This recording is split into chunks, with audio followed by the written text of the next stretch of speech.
Bonjour mesdames, bonjour messieurs et bienvenue dans ce premier live de la journée. Bonjour Dimitri. Bonjour Eric, bonjour à tous. Bienvenue dans ce live. Donc aujourd'hui, je souhaitais vous présenter un entrepreneur, un maçon, un passionné de son métier. D'ailleurs, il a travaillé pour moi. Petit coup de promotion. Il a très bien travaillé pour moi. J'en suis ravi. Il n'y a pas eu de plainte, donc je pense que ça s'est bien passé. Ouais, et puis il y en aura encore deux des chantiers. Donc Dimitri, bonjour. Je voulais aujourd'hui que tu parles de ton entreprise, donc une petite entreprise familiale, mais qui a tout son sens dans le sens où une petite entreprise est beaucoup plus agile qu'une grosse entreprise. Donc Dimitri, parle-nous de ton métier, qu'est-ce que tu fais? Mais voilà, une petite entreprise familiale qui fait du gros œuvre, de la rénovation, de la transformation, des petites extensions. Oui, mais en fait, bon, exactement, tu fais de la maçonnerie en général, mais la maçonnerie c'est quoi? C'est de la maçonnerie, de l'ossature, de la brique de façade, du carrelage.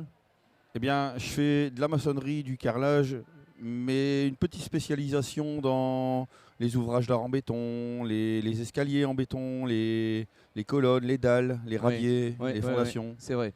À la maison, quand tu étais venu, tu avais fait. Il y avait de la maçonnerie évidemment, il y avait des ouvertures, donc quand il fallait abattre un mur, tu as abattu le mur. Oui, ça. Tu as mis les ourdis en béton, puis tu travailles avec d'autres professionnels, d'autres indépendants aussi. Voilà, quand les chantiers sont un peu plus conséquents, c'est pas parce que je suis tout seul que je prends des plus petits chantiers.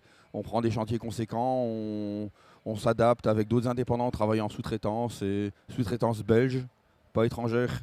Tout à fait. Ce sont des amis, il y a mon meilleur ami dans mes collègues et un ancien collègue de travail. Ouais, c'est très bien. En fait, l'avantage, en tout cas moi ce que j'ai apprécié à la maison, c'est que tu puisses faire une ouverture de mur. Tu es venu pour un jour et demi de travail, et bien c'est les chantiers que tu prends. Tu prends aussi des plus gros chantiers, des annexes. Oui, il n'y a pas de petits chantiers. Il n'y a pas de petits chantiers. Il n'y a pas de petits chantiers, il y a du travail pour tout le monde. Il y a du travail pour tout le monde, mais c'est aussi l'agilité, la facilité d'une entreprise familiale comme toi. Et puis le patron est sur chantier, c'est quand même plutôt sympa. C'est toujours mieux. C'est toujours mieux, au moins vous avez affaire tout de suite à la personne concernée. S'il faut modifier. S'il faut modifier, s'il y a quelque chose qui ne convient pas, il faut le dire tout de suite, il ne faut pas attendre que les travaux soient finis. Ok, c'est vrai. Donc en fait, la maçonnerie, que ce soit de l'ossature ou que ce soit de la brique de façade, encore une entreprise que vous pouvez contacter, qui travaille très bien pour du carrelage, pour de la faïence. Mais il y a une spécificité chez Dimitri. D'ailleurs, j'ai une photo à vous montrer, à vous partager. Dimitri fait des coffrages en béton, ferraillage en béton, spécialité. Comment t'appelles ça? De l'art? C'est des petits ouvrages d'art. Des petits ouvrages d'art. Donc globalement, si tu peux nous donner deux mots là-dessus, par exemple en escalier. En escalier, généralement c'est plus dans les nouvelles constructions. On réalise un escalier en béton brut qu'on peut rhabiller avec ce qu'on veut après. Ouais. Et l'avantage de l'escalier en béton. Je peux peut-être montrer une photo. Oui, tout à fait. On va montrer une photo comme ça. Donc je vais vous faire passer une photo ici. Donc ça c'est sur ton stand, tu as ramené ça ici. J'ai ramené ça ici sur mon stand, comme ça on voit bien les trois évolutions de l'escalier en béton. On a le coffrage, le bétonnage et après le rhabillage.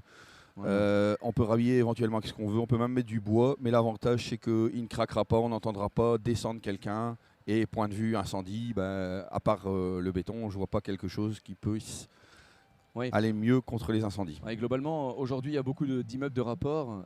Quand on veut les passer aux normes, forcément, un escalier en béton, c'est toujours mieux qu'un escalier en bois. Tout à fait. Et vu que le bâtiment il est fermé, faire un escalier coulé sur place, c'est quand même bien mieux.